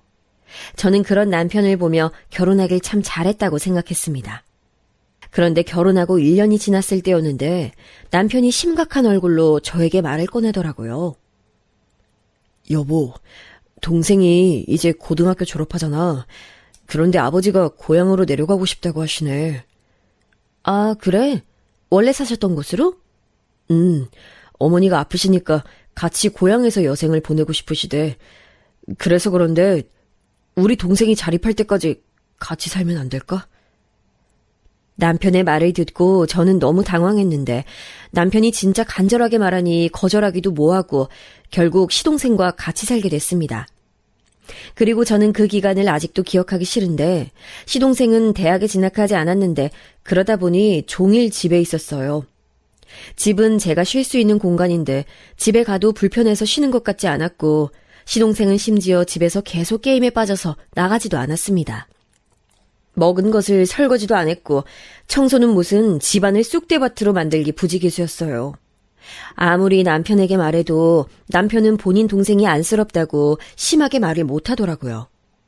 남편이 착해서 참 좋았는데 오히려 그 착한 성격이 저를 답답하게 할 줄 몰랐습니다. 새벽에 잠을 자야 다음 날에 힘내서 가게에 나갈 수 있는데 시동생이 새벽 내내 게임을 해서 깊게 잘 수도 없었어요. 어느 날엔 지친 몸을 이끌고 집에 왔더니 거실에 과자 봉지가 나뒹굴고 집에서 담배까지 피웠는지 담배 냄새가 진동했습니다. 결국 참다 못한 제가 시동생에게 이렇게 민폐를 끼치면 어떡하냐고 했더니 시동생은 아무 말도 안 하고 입을 꾹 다물더라고요. 남편은 자기가 말하겠다고 저를 말리는데 믿을 수가 없어서 그 앞에서 시동생 보고 정신 똑바로 차리고 밖에 나가서 생산적인 일을 하라 했더니 알겠다고 작게 대답했습니다. 그날 남편과 밤새 싸웠는데 저는 남편의 다른 점은 마음에 들어도 가장 중요한 순간에 제대로 말하지 못하는 모습은 마음에 들지 않았어요. 근데 그렇다고 이런 모습을 친언니에게 말하면 그러게 왜 결혼했냐고 오히려 저를 탓했기에 혼자 참았습니다. 그래도 폭력적인 모습을 보이거나 다른 사람에게 눈길을 주는 모습은 안 보였으니 꾹 참았죠. 시동생도 제가 뭐라 하니까 어디 아르바이트를 구했는지 집에 없는 모습이 보이기 시작했고 저도 너무 심했나 싶어 그 뒤로는 잘해줬습니다. 시부모님이 고향으로 내려가시고 저와 남편은 서로 부모님이 멀리 사니까 자주 찾아뵙고 싶어도 가게를 운영하니까 그게 쉽지 않더라고요. 그래서 양가 부모님 생신 때와 명절만큼은 꼭 빠지지 않고 갔는데 시부모님, 특히 시어머니는 몸이 불편하셔서 거동이 자유롭지 않으니 우리가 찾아뵈면 꼭 더 있다 가라고 하셨어요. 시집살이를 시키지 않으셨으니 그 점은 감사했지만 명절이나 생일마다 집에 가려고 하면 가지 말라고 대놓고 말하고 조금만 있다가 가라고 하시니 발걸음이 정말 무겁게 느껴졌습니다. 아가, 네가 우리 아들들을 잘 보살펴야 해. 원래 여자가 잘해야 집안이 사는 거야.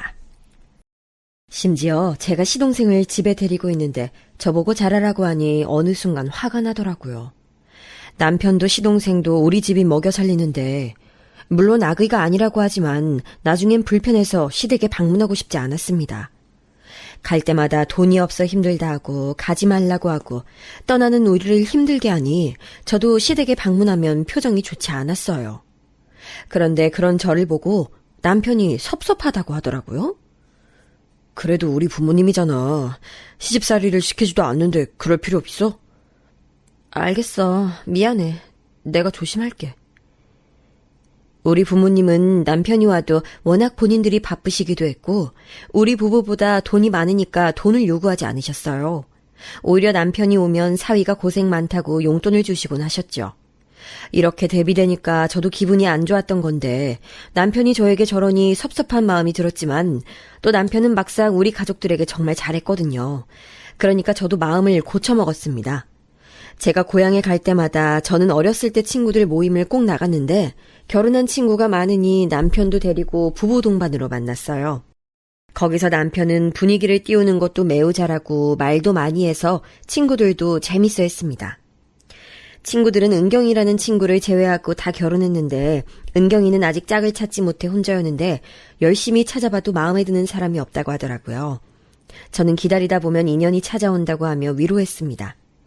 은경이는 동네에서 미용실을 했는데 친정에 갈 때마다 저는 남편과 제 머리를 은경이 미용실에 사곤 했어요. 사실 실력은 좋지 않았는데 친구니까 매출을 올려주려고 그랬답니다. 남편이 유머 감각이 좋아 은경이를 볼 때마다 재밌게 해주니까 은경이는 저에게 남편과 자주 찾아오라고 그러기도 했고요. 제 친구들과 잘 지내는 남편을 보며 저도 시댁 식구들에게 더 잘해야지 생각해서 시동생과 시부모님을 더 챙기기도 했습니다. 심지어 저는 시동생이 사고쳐서 빚이 생겼을 때 그것까지 갚아주기도 했어요. 시동생 보고 나가서 생산적인 일을 하라 했더니 나가서 무슨 도박 같은 거에 빠졌더라고요. 그때도 남편은 화가 나서 뭐 하는 거냐고 화를 냈는데 이번 한 번만 도와주면 다시는 안 한다길래 제가 갚아줬더니 사람은 고쳐 쓰는 게 아니라는 말을 뼈저리게 알게 됐습니다. 더 높은 금액의 빚을 가지고 나타난 시동생을 보며 저는 할 말을 잃었고 남편도 이젠 안 되겠는지 나가라고 하더라고요. 시동생은 또 한 번만 봐달라고 하던데 우리 부부는 이미 지칠 대로 지쳐서 어떻게 내보내지 싶었는데 마침 그때 몸이 안 좋아서 병원에 갔더니 제가 임신했다는 사실을 알게 됐습니다. 임신 사실을 알고 그 자체로 기쁘기도 했지만 드디어 시동생을 내보낼 명분이 생겨 기쁜 마음도 들었어요. 남편과 상의 끝에 시동생을 내보내고 저는 행복하게 태교를 시작했는데 제가 입덧이 너무 심해서 가게에 잘 나가지를 못했습니다. 식당이라 음식이 가득한데 저는 음식 냄새만 맡아도 속에서 뭐가 올라오는 입덧이 임신 내내 저를 따라다녀서 살이 찌는 게 아니고 오히려 빠졌어요. 병원에서도 제가 너무 몸무게가 빠지니까 의도적으로 많이 먹으라는데 진짜 무슨 음식을 먹어도 토하거나 아예 넘기지를 못했습니다. 제가 그러니까 남편도 옆에서 걱정이 됐는지 차라리 친정에 가서 지내는 게 어떠냐고 하더라고요. 결국 부모님에게 알리고 친정에서 막달 출산 전까지 있게 됐는데 그때 진짜 남편에게 고마웠던 점이 있습니다. 경기도에서 강원도까지 상당히 먼 거리고 그때는 지금처럼 교통이 발달하지도 않던 때였잖아요. 그런데 주말마다 저를 보러 와줬어요. 부모님 옆에 있으니까 저도 마음이 편해서 조금씩 먹을 수 있었고 남편도 매주 저를 보러 오니까 입덧은 계속돼도 버틸 수 있었습니다. 남편은 저를 보러 오면 하룻밤 자고 갔는데 제가 고향에 있으니 친구들을 자주 만났는데 거기에도 꾸준히 얼굴을 비춰서 친구들이 저에게 결혼 잘했다고 하기도 했죠. 저는 남편과 가족들 그리고 고향 친구들의 도움으로 아주 건강하게 딸을 출산하게 됐습니다. 제가 하도 임신 기간을 힘들게 보내서 미숙아로 태어날까 고민했던 시간이 아까울 만큼 딸은 어디 아픈 것도 없이 너무나도 건강하게 태어나서 어찌나 기뻤는지 몰라요. 오빠와 언니 자식들은 아들이라 부모님도 제 아이가 딸이라 기뻐하셨어요. 저도 막내였는데 우리 딸까지 집에서 막내니까 내리사랑을 많이 받아 아주 밝은 성격으로 자라게 됐습니다. 그런데 한 가지 문제가 있었는데 바로 딸의 양육에 대한 문제였어요. 저와 남편은 둘 다 가게를 운영하니 아이를 제대로 봐줄 수가 없었습니다. 가게에 데리고 가자니 불을 사용해서 아이가 위험할 것 같았고 아이 정서에도 좋지 않을 것 같았죠. 그렇다고 양가 부모님의 도움을 받을 수도 없어서 고민이 많던 저는 하다못해 시동생이라도 다시 집으로 부를까 생각했답니다. 하지만 그때 시동생은 여전히 사고치고 돌아다니며 간간히 우리에게 연락이 오면 안 봐도 돈 달라는 신호여서 맡길 수가 없었어요. 남편과 제가 가게를 비우고 한 명씩 돌아가며 봐줄까 생각해도 가게를 운영하시는 분들은 아실 텐데 주인이 가게에 없으면 가게가 돌아가질 않아요. 안 그래도 저는 임신기간 때 친정에 있던 몇 달 동안 가게에 가지 않아서 단골들이 제가 없다고 발길을 끄는 분들도 계셨거든요. 우리 집이 전국적으로 유명한 브랜드의 분점이 아니다 보니 주인이 있어야 손님들도 좋아하셨습니다. 이렇게 남편과 저는 고민에 빠졌는데 그때 우리 부부에게 구세주가 나타났어요. 바로 고향 친구 은경이었습니다. 은경이는 제 고민을 듣더니 자기가 마침 거처를 옮기려고 준비 중이었다며 미용실을 열기 전에 자기가 아이를 봐주겠다는 거예요. 은경이는 결혼을 매우 하고 싶어 했는데 고향은 아무래도 도시가 아니니까 은경이 마음에 드는 남자가 별로 없기도 했고 은경이는 예전부터 도시에서 생활하는 것을 부러워했거든요. 저는 은경이가 우리 딸을 봐준다니까 아는 사람이고 워낙 오래 봤던 사이라 마음 놓고 맡길 수 있어서 얼마나 좋았는지 모르겠습니다. 그래서 은경이가 자리 잡고 미용실을 열기 전까지 우리 아이를 봐달라고 했고 그렇게 은경이와 같이 우리 집에서 살게 됐죠. 남편에게 말하니까 남편도 좋은 생각이라고. 사실 그 방법이 아니면 돌도 되지 않은 아이를 어린이집에 보내야 하니 선택지도 없다고 하더라고요. 그렇게 은경이는 우리 집으로 와서 우리 아이를 돌봤는데 제 친구지만 아이를 잘 돌보긴 했습니다. 제가 처음에 친언니에게 은경이가 와서 아이를 봐주기로 했다니까 언닌 처음에 되게 반대하더라고요. 아무리 친해도 아이를 맡기면 반드시 감정이 상하기 마련이라고. 언니는 돈을 주고 사람을 구하라고 했는데 저는 언니의 말도 존중했지만 아는 사람에게 아이를 맡기고 싶었습니다. 언니의 우려와 달리 은경이는 제 양육 방식을 존중해 주어 오히려 제가 은경이에게 하고 싶은 대로 행동하라고 할 정도였어요. 임신했을 때 저를 뱃속에서 힘들게 했던 우리 딸은 막상 세상에 나오니까 참 순해서 잘 울지도 않는 아이였습니다. 가만히 밥만 주면 잠도 중간에 깨지 않고 울어도 조금만 안아주면 금방 그치던 순한 아이라 은경이가 보기 편하다고 할 정도였어요. 덕분에 은경이도 어렵지 않게 아이를 볼 수 있었다고 합니다. 워낙 은경이와는 제가 초등학교도 입학하기 전부터 친했고 가족들끼리도 아는 사이라 저도 마음 놓고 가게에 나갈 수 있었어요. 보통 아이를 봐주는 사람들에게 주는 돈보다 섭섭하지 않게 챙겨주어 은경이도 우리 집에서 아이를 돌보며 미용실을 열 곳을 쉽게 알아볼 수 있다고 했습니다. 그렇게 아이가 4살 때까지 은경이가 우리 집에 거주하며 돌봐줬는데 고향에 갈 일이 있으면 은경이도 같이 고향에 갔어요. 우리 사정을 들은 친구들은 이래서 고향 친구가 좋은 거라 했는데 저도 그 말에 동의했습니다. 은경이 어머님은 몸이 안 좋아지셔서 더 우리 가게에서 일하시진 않았지만 그동안 우리 집이 도움을 주었는데 보답할 수 있어 기분이 좋다고 은경이가 친구들 앞에서 저를 높이 치켜 세워주니 참 부끄러우면서도 고맙더라고요. 대학 동기들하고도 여전히 잘 지냈지만 확실히 고향 친구들처럼 마음 편한 관계는 없어서 또 다른 가족이라고 생각하며 저도 친구들에게 더 잘하려고 노력했습니다. 은경이 너 그럼 미용실은 어떻게 된 거야? 지금 미진이 집 근처에서 알아봤더니 마땅한 곳이 없어서 아예 서울로 가거나 다른 곳으로 갈지 생각 중이야. 은경이는 실제로 우리 집 주변에서 미용실을 운영하려고 했는데 원하는 조건을 다 맞추려면 집 주변은 힘들겠더라고요. 그래서 은경이 마음 편한 대로 하라고 하고 지내다가 우리 딸이 유치원에 입학할 나이가 됐습니다. 속으로 은경이 마음 상하지 않게 어떻게 전달하지 생각했는데 은경이가 의외로 말을 꺼내더라고요. 아이가 이제 유치원에 갈 나이가 됐으니 자기가 안 봐줘도 될 것 같다 해서 저는 얼마나 고마웠는지 모르겠습니다. 은경이는 우리 집을 나가 새로 집을 구하게 됐는데 아무래도 혼자 사니까 외로웠는지 우리 집에 자주 와서 예전처럼 같이 살고 잠만 따로 자는 경우가 되었지만 저도 아이도 은경이를 좋아하니까 아무렇지도 않았어요. 오히려 남편이 불편할까 걱정됐는데 남편도 은경이가 호탕하고 재밌다며 반겨주어 눈치 보지 않고 은경이와 집 와서 놀 수 있었습니다. 은경이는 미용실도 미용실이지만 남자를 만나서 결혼하는 것도 되게 원했기 때문에 저와 고향 친구들은 주변을 수소문해서 괜찮은 남자를 구하려고 애를 썼어요. 처음엔 은경이도 친구들이 남자를 구해왔다고 한번 만나보라고 하면 적극적으로 만났는데 나중엔 별 반응이 없더라고요. 심지어 자기는 혼자 살아도 상관없다며 저희에게 굳이 남자를 알아봐주지 않아도 된다고 했습니다. 저도 은경이가 모임 친구 중에 혼자만 남자가 없으니 당연히 신경이 쓰여서 대학 동기들에게 물어보기도 하고 가게 손님 중에 괜찮은 사람이 있으면 말도 꺼내봤지만 은경이에게 번번이 거절당했어요.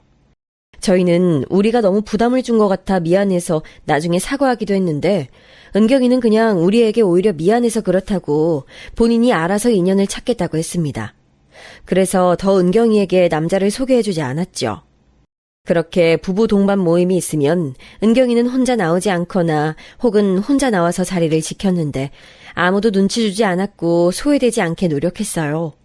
어느덧 아이가 유치원도 졸업하고 초등학교에 입학했는데 그때도 은경이와 우리 부부는 가깝게 지냈습니다.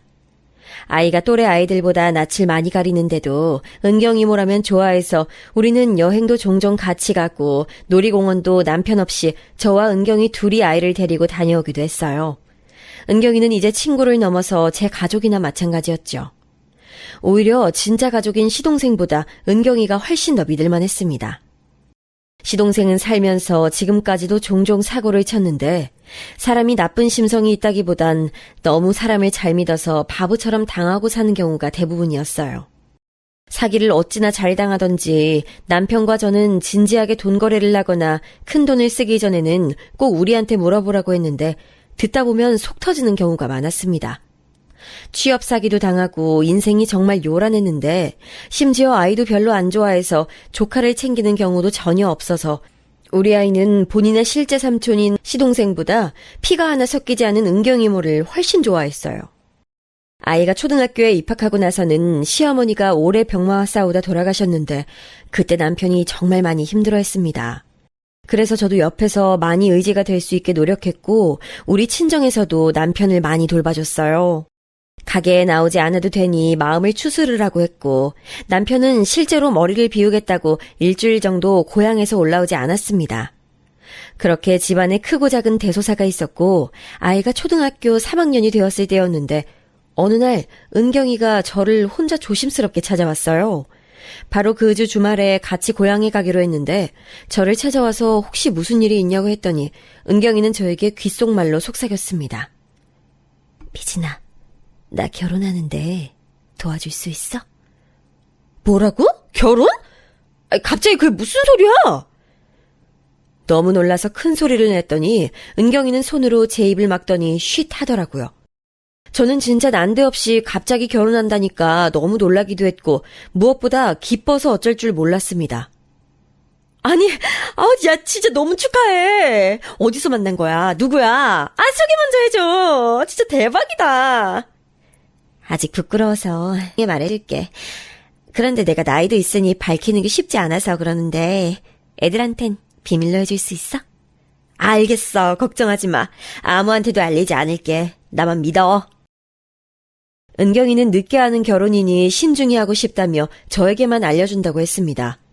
저는 그 말을 듣고 은경이가 저를 신뢰하는 것이 느껴져서 얼마나 고마웠는지 몰라요. 속으로 아직 혼자 고향 친구 중에 시집을 못 가서 걱정했는데 이렇게 좋은 소식을 가져와서 진짜 다행이라고 생각했습니다. 그래서 혹시 내가 도울 일이 있으면 언제든지 말하라고 했더니 저밖에 없다고 은경이는 이것저것 물어보더라고요. 저는 신나서 결혼식 장소는 어디였고 상견례는 어디서 했으며 한복과 예단을 어떻게 했는지 아주 상세하게 알려줬습니다. 알려주는 것에서 끝나지 않고 맨 처음부터 은경이의 결혼 준비를 도와줬어요. 일단 예산이 어느 정도 되냐니까 제 생각보다 예산이 많아서 예식장도 서울에 있는 고급 예식장에 같이 투어를 가기도 했습니다. 제가 예비신랑은 어떤 사람이냐 하니까 다정하고 섬세하다는 거예요. 그래서 그 말을 듣고 저도 살아보니까 다정한 게 최고라고 했더니 막 웃더라고요. 확실히 결혼 준비를 하는 은경이를 보니 표정도 훨씬 밝아지고 설레해서 옆에서 보는 저도 기분이 좋았습니다. 은경이가 아무한테도 말하지 말라고 부탁해서 저는 남편에게도 입을 딱 다물고 우리 엄마와 심지어 누구보다 저에 대해 잘 알고 있는 우리 언니한테도 비밀로 했어요. 앞서 말했듯 은경이의 아버지는 바람나서 이혼했기 때문에 없었고 어머님은 몸이 안 좋아서 은경이의 결혼 준비를 돕는 것은 오로지 저였습니다.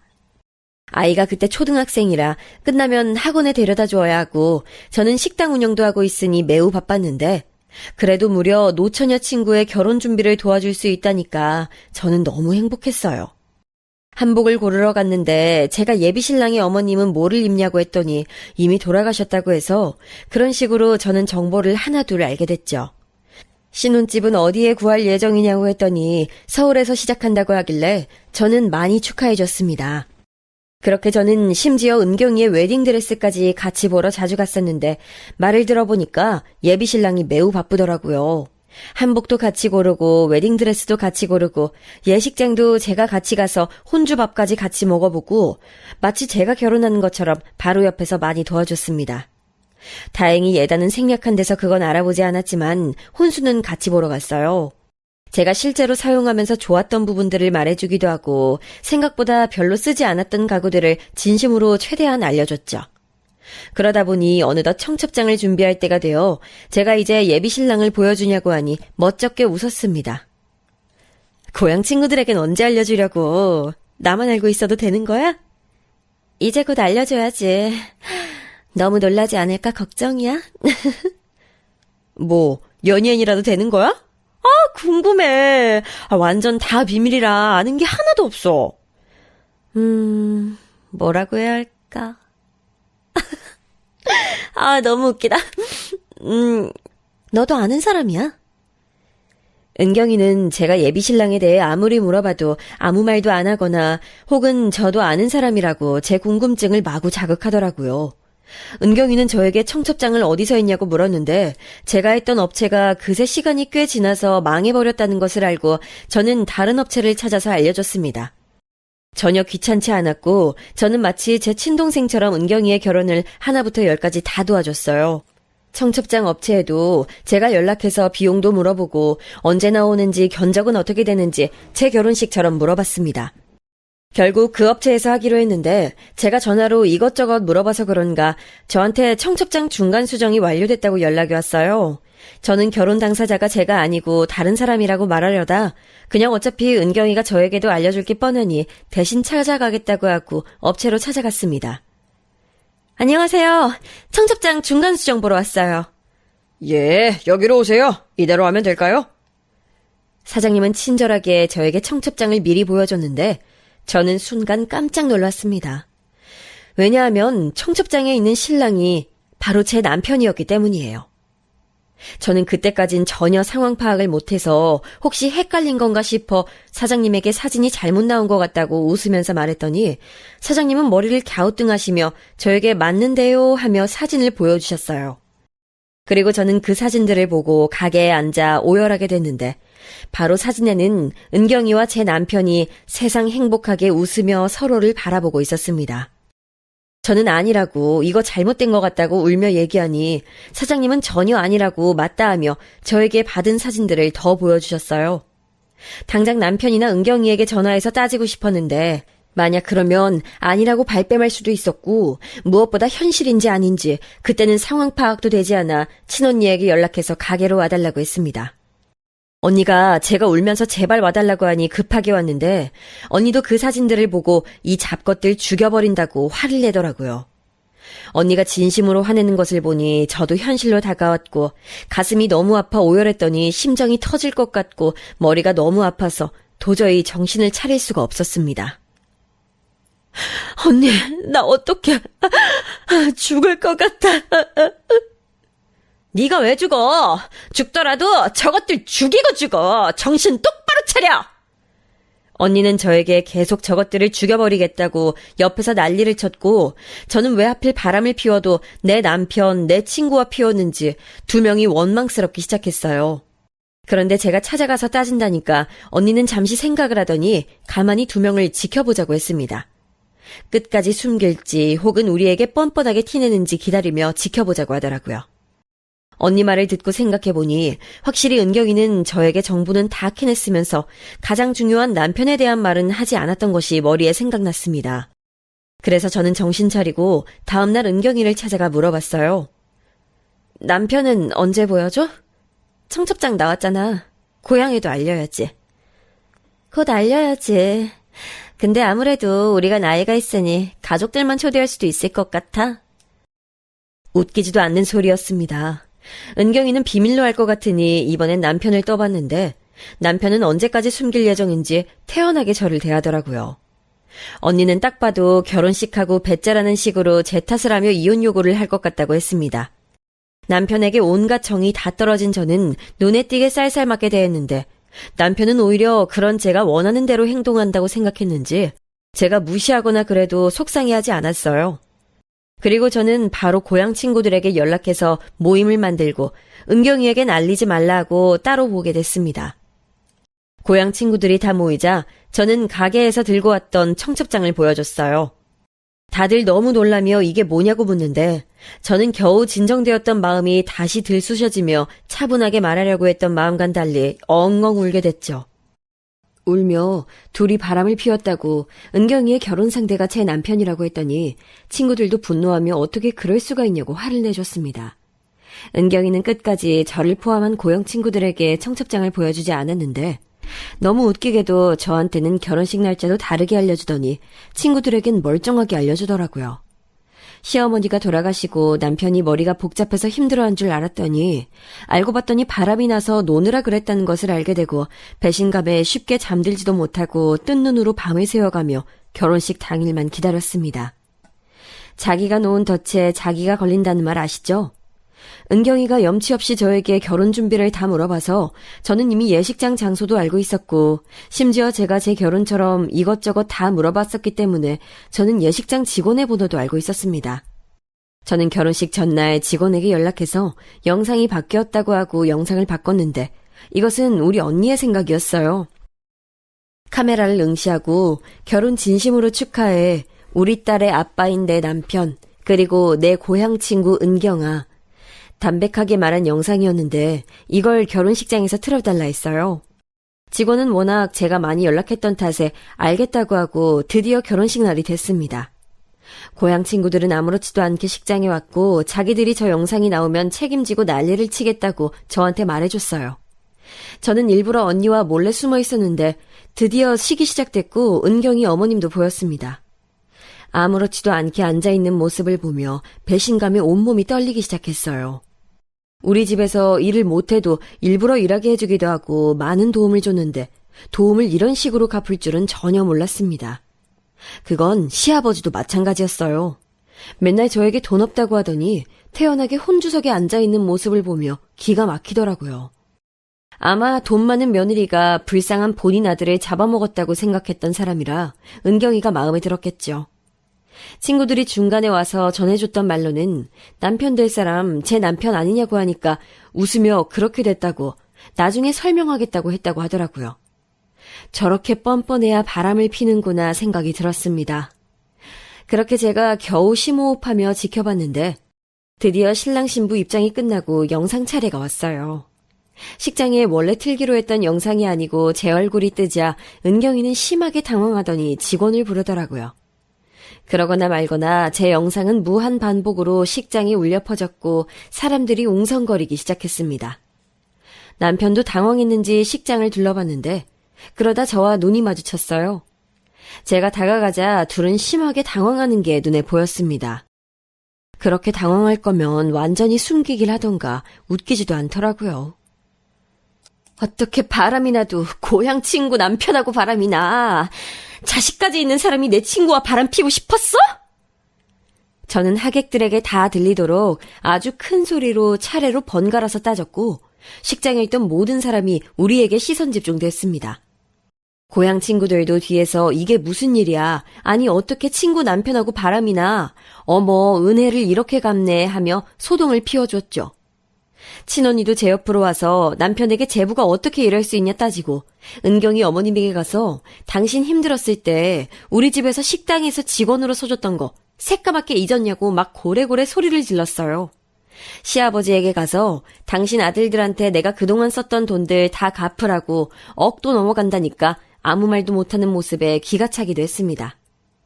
남편의 싸대기도 한 10대 넘게 때리고 은경이에게 고향에 올 생각도 하지 말라고 하고 시원하게 친구들과 친언니와 식장을 나왔어요. 그 뒤로 저는 제가 이혼 소송을 걸게 됐고 집에서 남편을 쫓아내고 식당에도 못 나오게 했더니 남편은 나중에 정신 차린 건지 저에게 무릎 꿇고 빌기도 했는데 저는 태연하게 경찰에 신고해서 데려가라고 했고 본 척도 안 했습니다. 알고 봤더니 아이를 봐주기 시작하면서 눈이 맞았고 저 몰래 많이도 둘이 놀러 다녔더라고요. 저는 그것도 모르고 은경이에게 돈을 많이 주며 아이를 맡겼고 은경이는 그 돈을 모아 제 남편과 결혼 준비를 했고요. 남편은 알게 모르게 우리 집이 여유 있으니 박탈감을 느꼈었나 봐요.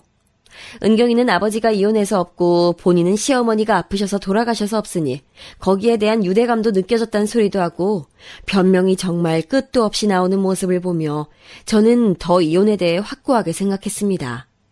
우리 부모님도 소식을 듣더니 다른 사람도 아니고 은경이와 제 남편이 어떻게 저를 배신하냐고 크게 화를 내셨어요. 아마 은경이는 우리 고향에서 더 못 살 거예요. 우리 부모님이 식당을 좀 크게 하는 게 아니거든요.